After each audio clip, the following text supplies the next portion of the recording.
Bab 3. Ketika Allah berbicara lewat kekosongan di dalam diri. Ada masa ketika hati terasa kosong tanpa sebab yang jelas. Dunia masih berjalan seperti biasa, manusia tetap tersenyum, aktivitas tetap berlangsung. Namun di dalam diri ada ruang sunyi yang tidak terisi oleh apapun. Kekosongan ini sering disalahpahami sebagai kelemahan, gangguan, atau kurangnya hiburan.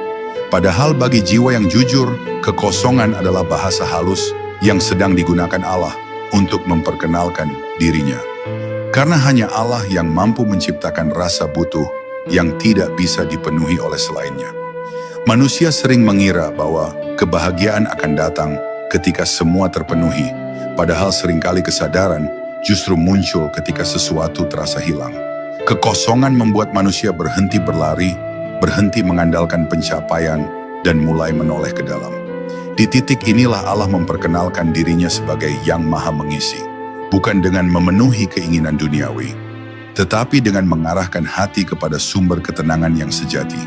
Kekosongan bukanlah tanda ditinggalkan, melainkan tanda bahwa jiwa sedang dipanggil untuk naik ke tingkat kesadaran yang lebih dalam.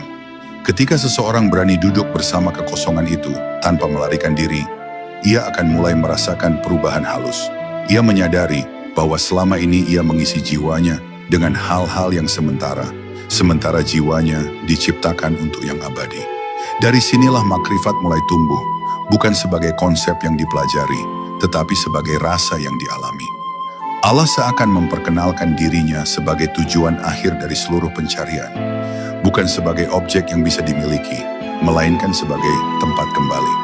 Allah tidak selalu memperkenalkan dirinya melalui rasa nyaman. Terkadang dia memilih jalan kegelisahan agar manusia berhenti bergantung pada dirinya sendiri. Gelisah yang jujur adalah doa yang belum terucap. Ia mendorong hati untuk berserah, bukan karena terpaksa, tetapi karena menyadari keterbatasannya.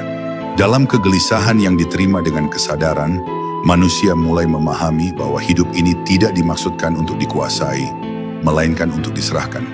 Dan penyerahan itulah pintu ketenangan sejati.